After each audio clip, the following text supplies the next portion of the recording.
Bonsoir à toutes et à tous, bienvenue en direct du Biel, du studio de la MTV, où nous vous accompagnons chaque soir entre 18 et 19 heures, et cela jusqu'au 9 novembre, pour vous faire découvrir l'ambiance du Salon du livre francophone de Beyrouth, vous faire découvrir les auteurs les plus célèbres et les plus doués, et également les œuvres les plus récentes. Au menu de notre émission ce soir, des entrevues à ne pas rater avec Gilles Crémer, Cyril Hadji Thomas, Zahi Haddad et Percy Camp, mais également, et pour le grand bonheur des enfants qui nous suivent ce soir, un zoom particulier sur les illustrateurs, les auteurs-illustrateurs Françoise Roger et Benjamin Chaud. Je commence l'émission avec Benjamin Chaud. Bonsoir Benjamin. Bonsoir Elsa. Vous allez bien? Très bien, merci. Benjamin, vous êtes auteur-illustrateur jeunesse. Vos ouvrages sont très particuliers, très bien dessinés, très bien faits. Et nous allons tenter avec vous une expérience particulière. Alors, où vous répondez aux questions que je vais vous poser sur vos ouvrages, vous allez aussi faire un dessin qu'on va montrer aux téléspectateurs à la fin de l'entrevue. D'accord? Donc, si vous voulez bien commencer. Tout de suite, c'est parti? Oui, oui, c'est parti. Allons-y. Donc, Benjamin, vous êtes auteur-illustrateur jeunesse. Vous avez à votre actif plusieurs ouvrages et albums, dont la série Pomelo, le grand éléphant qui fait le plaisir des enfants.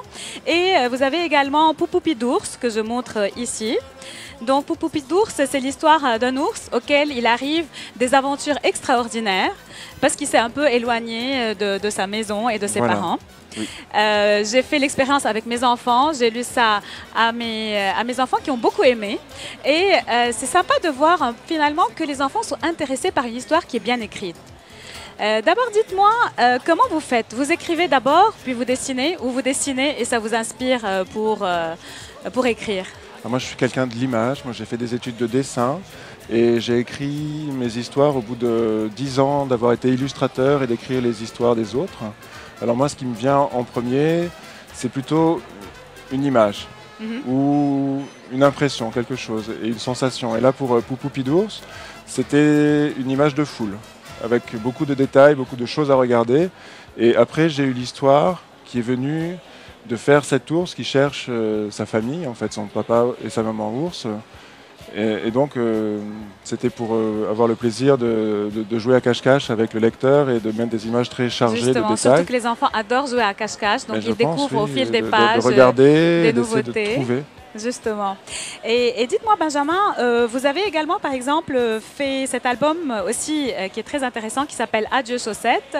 Chaussettes, c'est le nom du lapin qui a des oreilles comme les chaussettes parce qu'elles tombent. Elles tombent, c'est pour ça qu'il s'appelle comme ça. Oui, justement. Et l'histoire est intéressante parce que c'est une histoire et que vous signez ici, en fait. Vous signez ces deux albums ici au stand de El Bourj.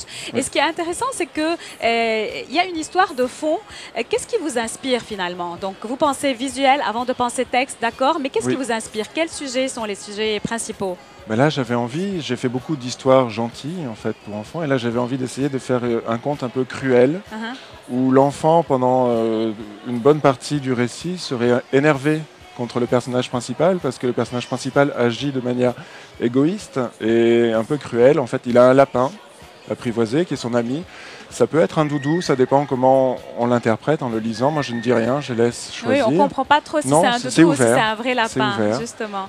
Et il a décidé de l'abandonner dans les bois parce qu'il trouve que c'est un peu nul d'avoir un lapin comme meilleur ami et il grandit. Et pour être grand, il veut avoir des amis comme les autres enfants. Et donc, il va abandonner son lapin. Et moi, j'avais envie que les enfants, en lisant cette histoire, se disent mais ça ne se fait pas, c'est pas possible. Ça. Et c'est la réaction, je pense, des enfants de se dire ça se fait pas, on n'a pas aimé, puis finalement ça se passe bien. À la fin, on va pas raconter. Je n'arrive pas à être méchant jusqu'au bout et je pense que c'est rassurant. Oui, oui. mais même moi, il y a assez de méchanceté dans le monde autour pour être méchant avec les enfants dans les albums. C'est juste pour faire réagir et à la fin, bien sûr. Il va se rendre compte que ça va lui apporter quelque chose. Et moi, j'aime des histoires où le personnage, à la fin, est transformé. Il a grandi. Il y a un message dans vos ouvrages. Vous pensez à un message final? Moi, je ne pense pas à un message particulier, mais j'essaye d'être bon en faisant mes livres, de manière la bonté. Et que cette bonté transparaisse dans mon livre. Et je ne veux pas un message trop évident. Et parce que tout le monde est d'accord que la guerre, c'est mal et que de faire taper les autres, ce n'est pas bien. Mais il faut réussir à le faire ressentir, ça. Et donc il faut le dire entre les lignes et à travers les dessins, que ce soit ressenti plus qu'expliqué en fait. C'est pour ça que le message, j'espère qu'il passe par en dessous. Justement. Et alors que vous êtes en train de terminer, de finaliser votre beau dessin que j'aperçois de loin, je vais vous poser une dernière question. Quel va être votre prochain thème, votre prochain album? Alors là, je fais un livre qui est ambitieux pour moi parce que ce sera un livre sur l'art, la création. C'est une commande d'un musée de faire un livre sur l'art contemporain pour les enfants. Pour les enfants. De Voilà. quel à quel âge en fait vos livres? Je n'en ai absolument aucune idée. Moi, je ne réfléchis pas à ça. Je dessine pour l'enfant que j'étais.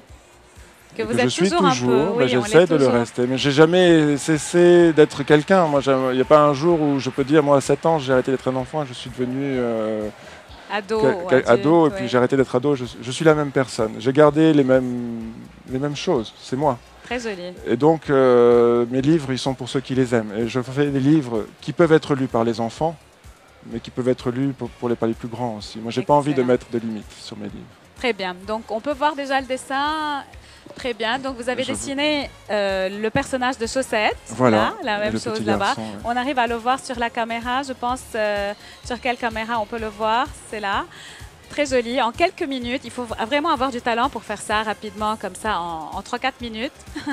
Merci beaucoup. Vous allez dédicacer ça. Oui, je vais mettre. Peut-être à mes enfants, Estelle et Enzo. Ils vont être contents de l'accrocher dans leur chambre. Donc, merci beaucoup, Benjamin Chaud. Et il faut surtout garder cette âme d'enfant qui vous caractérise. Merci. Merci à vous, avec plaisir.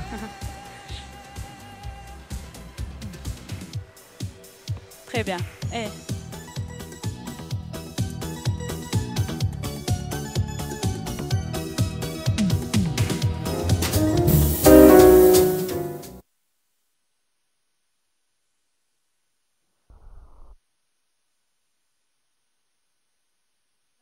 Nous allons à présent recevoir M. Cyril Adjetoma. Donc, et nous allons passer à un autre registre. Bonsoir. Excusez-nous pour ce petit instant de flottement. Je vous en prie. C'est toujours comme ça quand on est en live dans un grand endroit en dehors des studios. Cyril Adjetoma, vous êtes un nouveau venu dans le domaine des romans. Oui. Bienvenue dans ce domaine. Merci. Et sincèrement, votre Partie de l'homme, votre ouvrage là que vous venez donc de publier aux éditions Tamiraz, pour un coup d'essai, je pense personnellement que ça a été un coup de maître. C'est un roman que j'ai vraiment lu et qui m'a tenu en haleine de la première à la dernière page, surtout parce que le sujet est très différent de ce qu'on peut attendre d'un auteur libanais. Comment vous avez eu l'idée d'écrire à ce propos? L'idée, elle remonte à très longtemps. En fait, l'idée à l'origine, c'était l'idée de l'invasion de Kaboul en 1996, où on se retrouvait avec des gens qui étaient présentés dans les médias français. Moi, j'habitais en France à l'époque, comme des étudiants en religion, parce que c'était la traduction littérale et des talibans. Et moi, je trouvais ça très intéressant parce que c'était très paradoxal de dire que ces gens qui étaient des soldats, des guerriers, etc., étaient en fait présentés comme des étudiants en religion, alors qu'ils n'étudiaient rien du tout. Ils étaient vraiment là pour faire la guerre.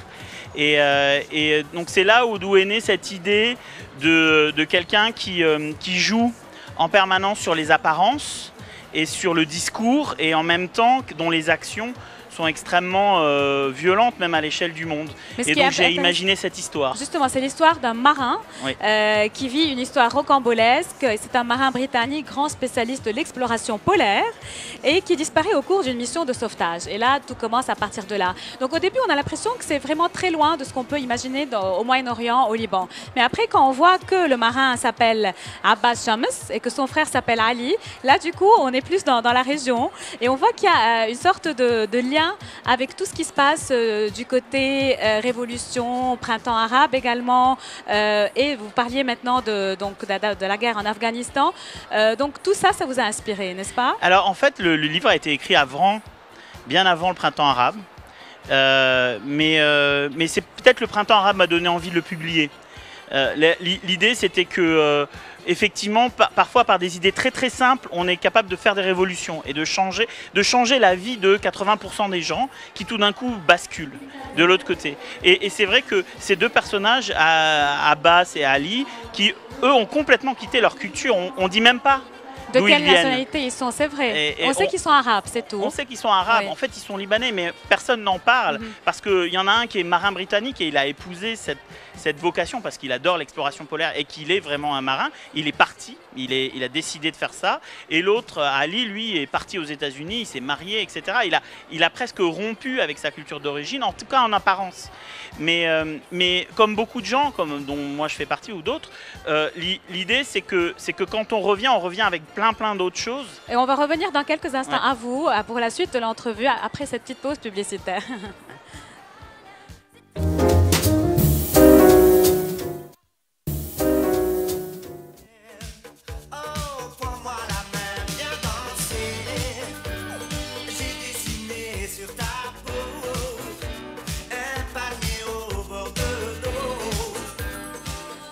Nous continuons notre entrevue avec l'auteur du Parti de l'Homme. Le Parti de l'Homme, cet ouvrage qui est le premier roman de Cyril Hadji Thomas.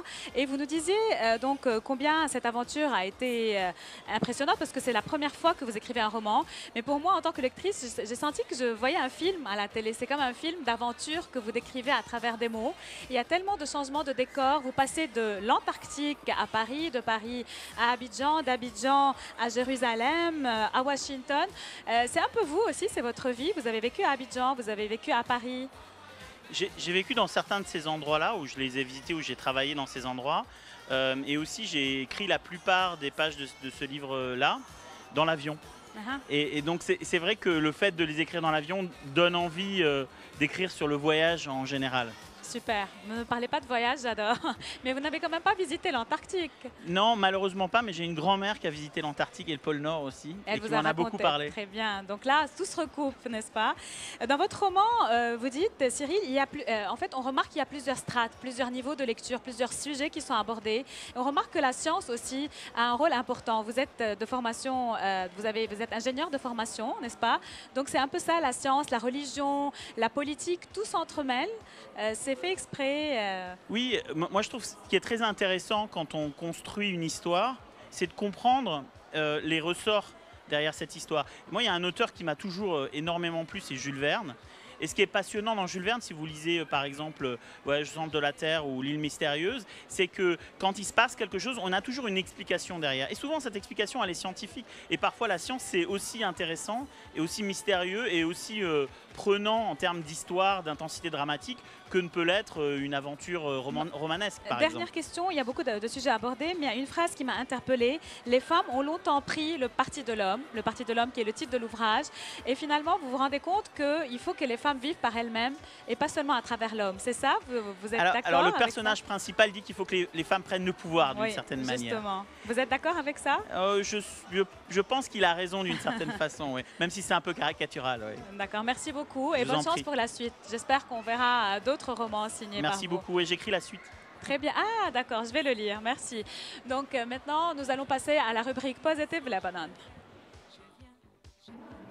Ce soir également, chers téléspectateurs, nous sommes en train de mettre en évidence des initiatives positives qui se déroulent au Liban dans le cadre de Positive Lebanon, dans le stand de Tamiraz.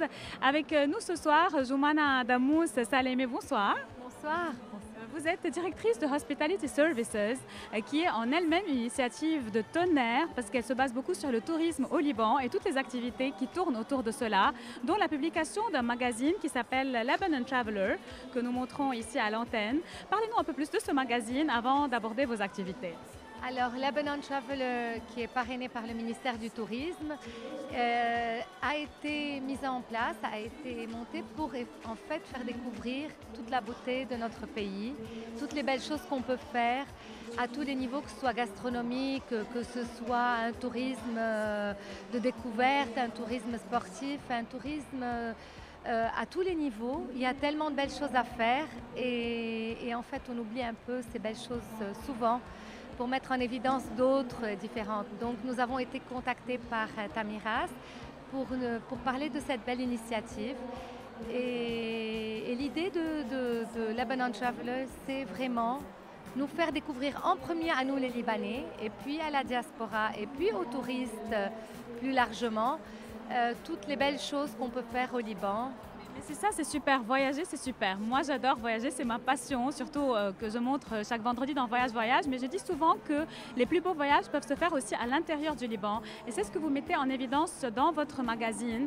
Il y a tellement de petites initiatives, des coins secrets, des cachettes secrètes au Liban que nous-mêmes, nous ne connaissons pas. Quelle est par exemple une idée comme ça qui pourrait vous traverser l'esprit, un artisan, un endroit comme ça que vous avez récemment fait découvrir aux lecteurs? Rien que comme ça, ce qui me vient à l'esprit maintenant, c'est il y avait depuis 10 jours à Pkesday, il y avait une semaine qui mettait en évidence les potiers du Liban. Et c'est absolument fabuleux. Pkesday est un village magnifique. Il y a plein d'initiatives qui se font là-bas. Et puis, par exemple, ça, c'était un moment magique. Je voudrais dire aussi que la publication a un website qui est mis à jour tous les jours avec tout ce qu'il y a qu'on peut faire autour du Liban. Donc, voilà. Écoutez, Madame Salemi, il y a aussi une autre activité que vous mettez en évidence actuellement, c'est la semaine du goût au Liban. Là, on est toujours dans le cadre libanais, dans quelque chose qui nous est très particulier, qui est le goût, la gastronomie. Parlez-nous-en. Alors, on est en pleine semaine du goût.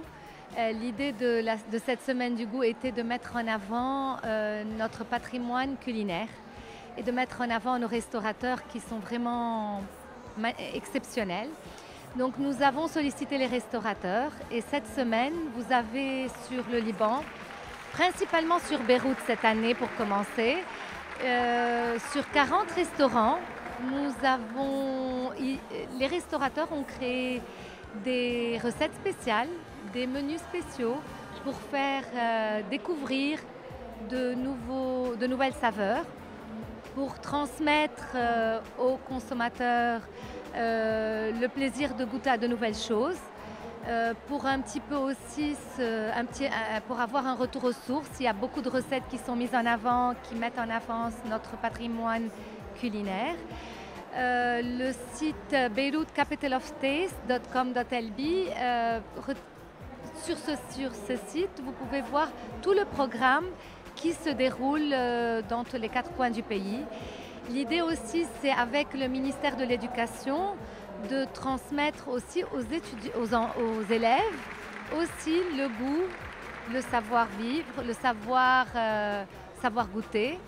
Ne pas oublier nos belles recettes traditionnelles, etc. Merci beaucoup pour tous ces détails. Donc, on donne rendez-vous à tous les téléspectateurs dans cette semaine du goût que vous organisez si joliment. Merci.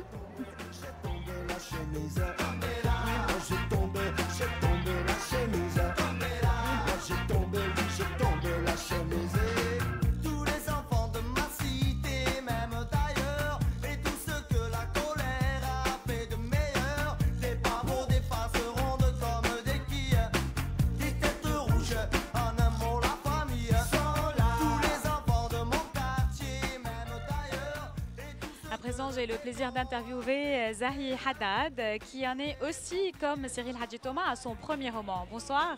Bonsoir. C'est drôle, votre nom ressemble beaucoup à celui de Zahia Hadid.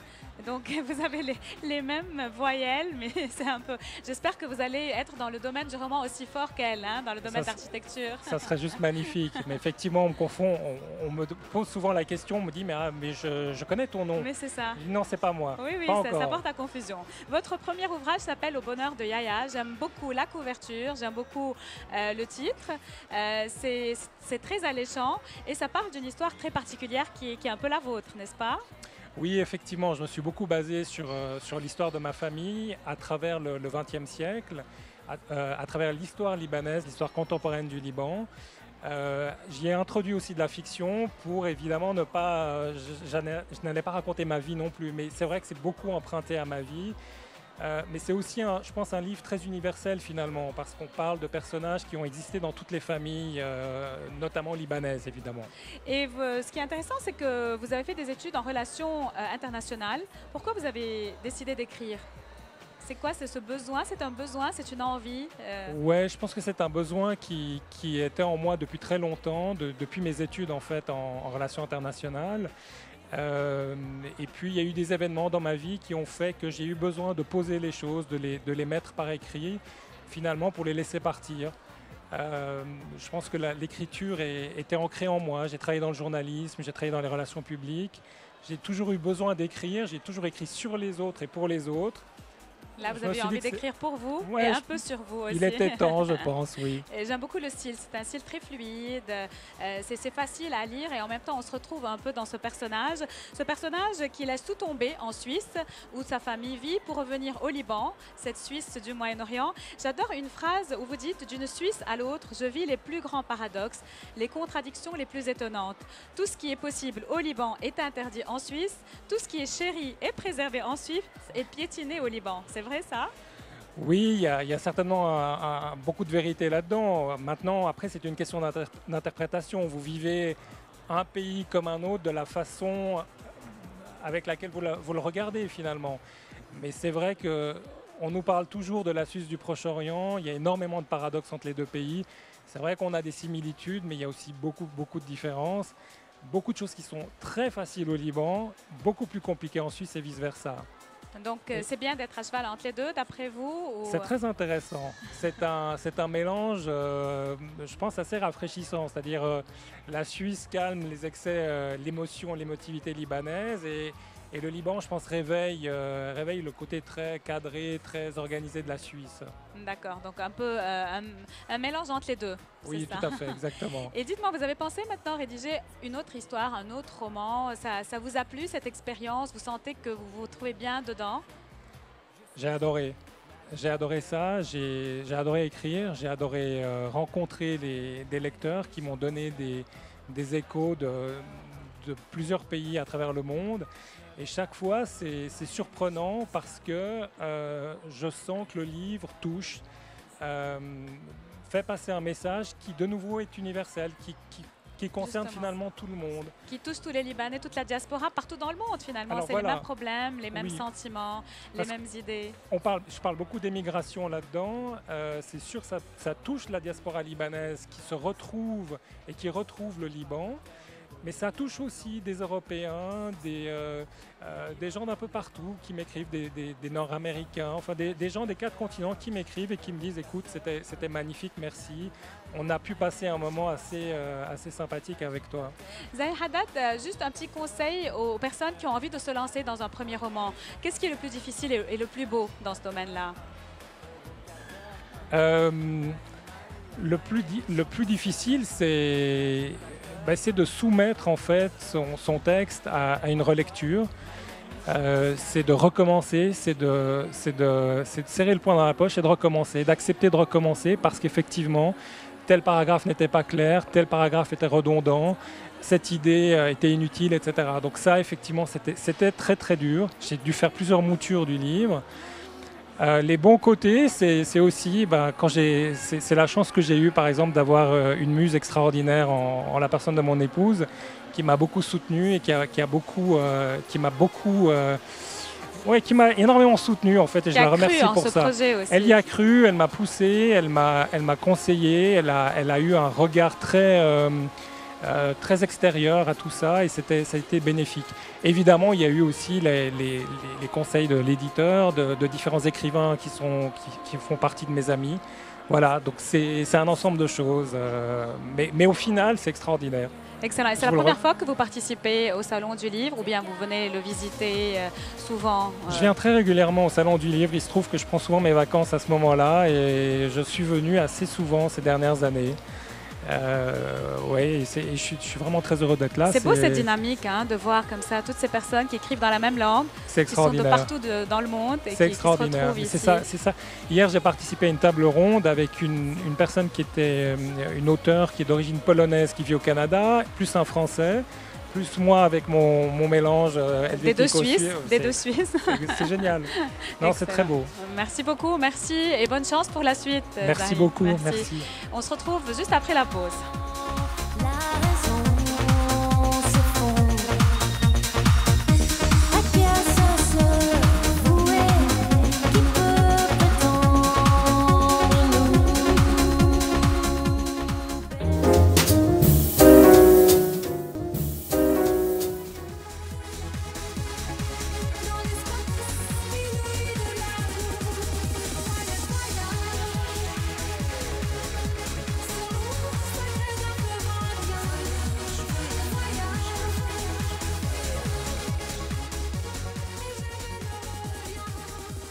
C'est certes la musique de Voyage Voyage, mais ici on est en direct du Biel pour couvrir le salon du livre francophone.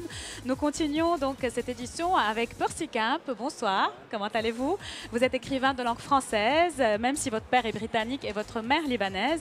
Vous avez des romans brillants à votre actif, dont Le Système Boone, Le Muezzin de Kit Kat. Et là, vous avez deux ouvrages que vous signez au salon du livre. Le premier, c'est Le Prince.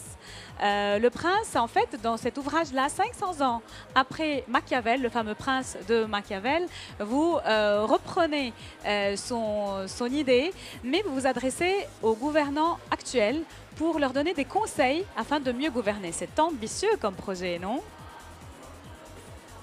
Je ne sais pas si c'est au lecteur de dire si c'est trop ambitieux ou non, mais il est un fait que depuis que Machiavel a écrit son Prince, le monde a beaucoup changé. Les nations ont éclaté, le marché mondial est entré partout, la technologie aussi, et il devient de plus en plus difficile aux princes d'aujourd'hui de gouverner comme les princes de la Renaissance gouvernaient. Il est de plus en plus difficile pour eux de contrôler quoi que ce soit. On le voit avec la crise économique qui secoue le monde depuis quelques années. Les gouvernants ont beau nous dire « oui, oui, nous sommes en train de prendre des mesures pour que ça s'arrange ». C'est comme si Monsieur Météo nous disait « je me suis arrangé pour que demain il fasse beau ». Personne ne contrôle plus rien. Le corps social et le corps économique sont devenus tentaculaires. Il n'y a plus une tête, mais plusieurs têtes. Et le principe même, si je puis dire, du prince, c'est qu'il est la tête d'un corps. Or, le corps n'est plus un et la tête n'arrive plus à contrôler ce corps. C'est beau comme image. Et vous pensez, M. Camp, que les gouvernants vont prendre vos conseils à la lettre, vont les appliquer? Vous l'espérez en tout cas? À vous dire vrai, non, parce que quoique du point de vue satirique, ce traité s'adresse au prince, en réalité il s'adresse à chacun de nous. Ce que j'ai voulu donner ici, c'est non pas des recettes, mais des suggestions de conduite à chacun de nous pour que nous soyons maîtres de nous-mêmes et princes sur nous-mêmes. Parce qu'il est évident que personne ne peut prétendre à être prince sur d'autres s'il n'est pas prince sur lui-même et s'il ne se contrôle pas lui-même. Et donc je pense que à mes yeux, cet ouvrage s'adresse en premier à chacun de nous, parce qu'il y a en chacun de nous un prince. C'est joli. Là, dans un autre style totalement différent, on va parler des histoires courtes. Là, c'est une compilation de plusieurs histoires courtes que vous avez publiées dans l'Orient littéraire, donc le supplément littéraire de l'Orient le jour. Et ces histoires courtes, vous avez toujours dedans votre style satirique, ironique et humoristique qu'on aime tant. Quelle est la plus belle histoire de ces histoires par rapport à vous? Parmi toutes ces histoires, est-ce qu'il y a une que vous avez écrite avec plus de plaisir que d'autres? J'aime bien la première sur la snob française, celle-là je l'aime bien. Là j'ai décidé de traiter des choses sur le registre de l'humour parce que je pense que, je ne sais plus qui a dit, mais j'y concours, que l'humour est la politesse du désespoir. Et il est vrai que quand on regarde nos vies, quand on regarde le monde autour de nous, et je ne parle pas seulement de notre région, il y a de quoi être désespéré.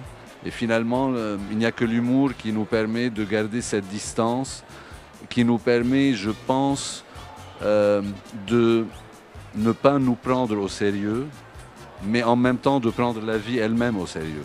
Vous-même, vous ne vous prenez pas au sérieux, pourtant vos ouvrages sont vraiment des ouvrages très brillants. Vous en avez déjà une dizaine à votre actif, oui, n'est-ce pas? Vous préparez le suivant ou là vous prenez une petite pause après ces deux ouvrages?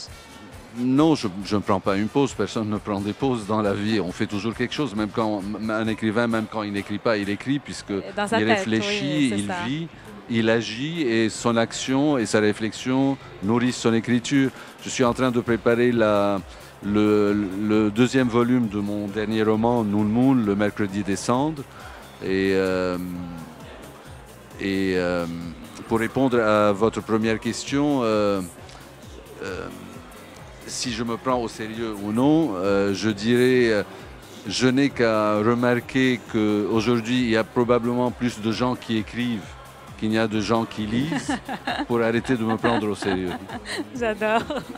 Merci beaucoup Merci pour à votre vous de m'avoir intervention sur reçu. notre plateau. Merci. Merci, Monsieur Kemp, et bonne chance Merci. pour la suite.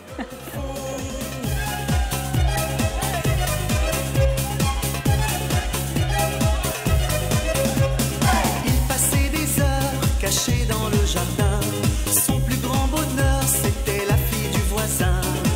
Elle était si belle, il était si fou d'elle, qu'on l'appelait Jeannot le fou.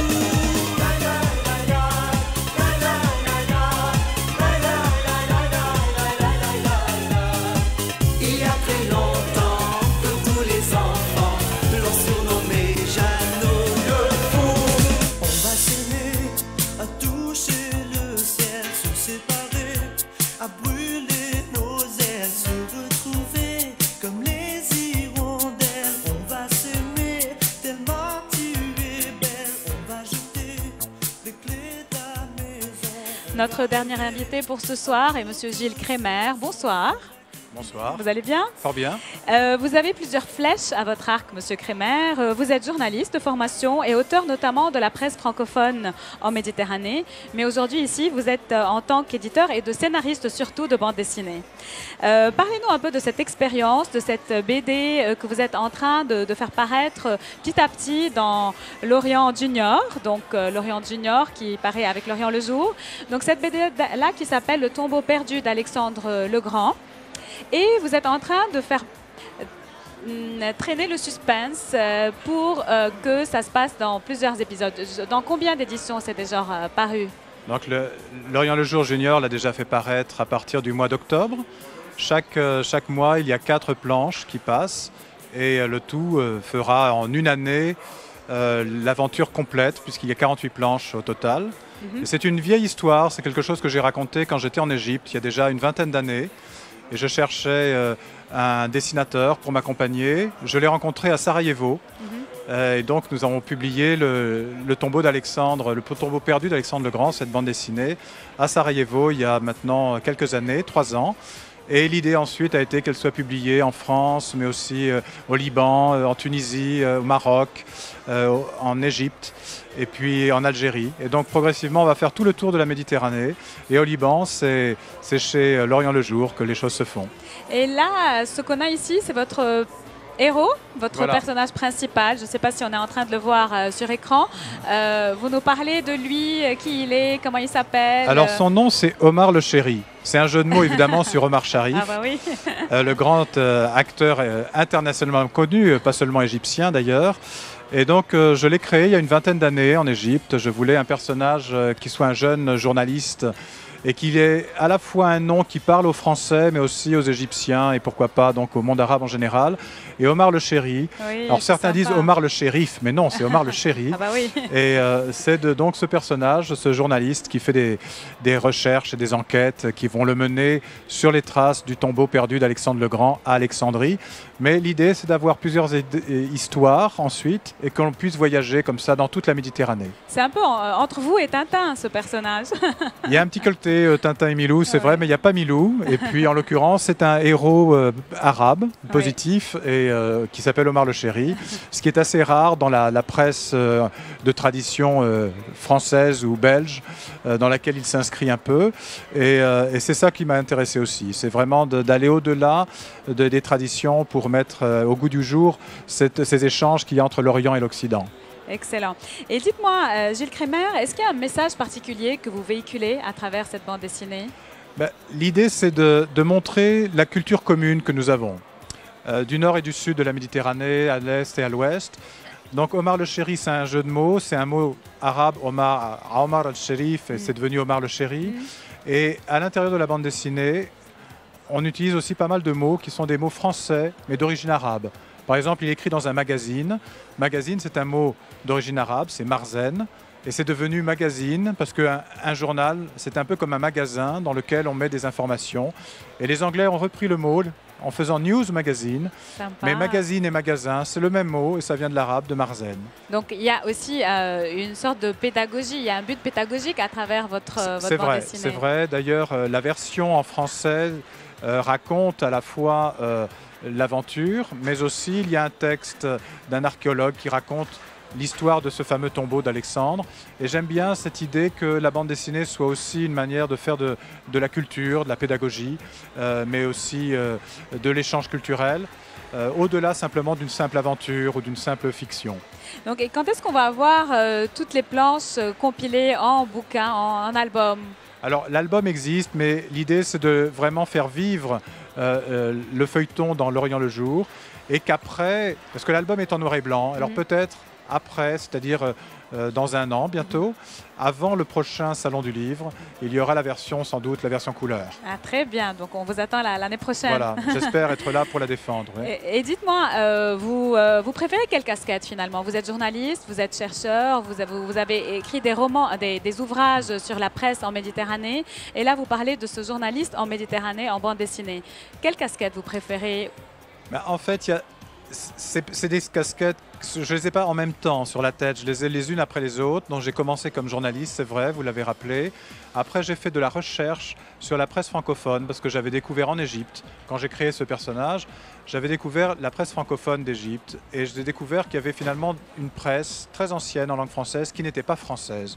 Et c'est ça qui m'a intéressé. J'ai fait ma thèse sur le sujet, c'est-à-dire la presse de langue étrangère, en l'occurrence française, dans des pays où finalement le français n'est pas qu'une langue étrangère. C'est le cas au Liban par exemple. Et donc ça m'a intéressé de voir quel était le rôle de cette presse. Et puis après je suis devenu diplomate, j'étais directeur d'un centre culturel, j'ai travaillé dans ce domaine-là, ça m'a aussi passionné.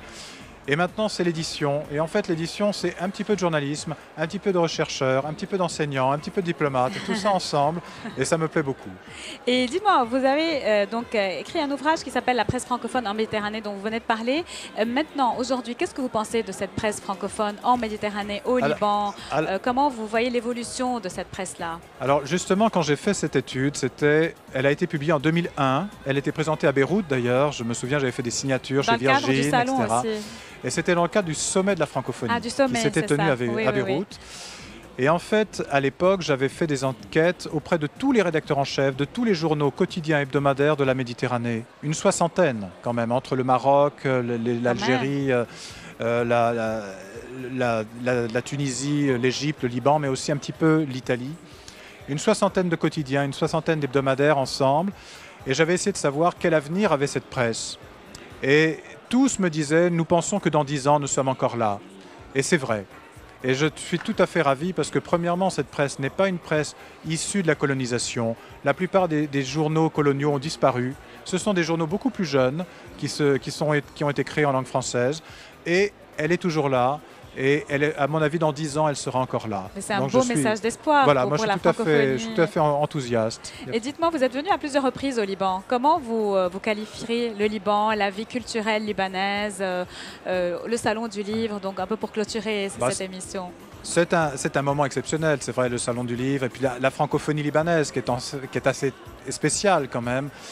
Je me souviens que j'avais interviewé Samir Kassir quand j'étais dans ma recherche et il m'avait dit paradoxalement c'est la guerre du Liban qui a sauvé la francophonie libanaise. Parce qu'il y a plein de Libanais qui sont partis en Afrique, plein d'autres qui sont partis en Europe, au Canada, au Canada, etc. et qui ont envoyé leurs enfants, donc notamment les chiites qui étaient partis en Afrique, ont envoyé leurs enfants à l'école française.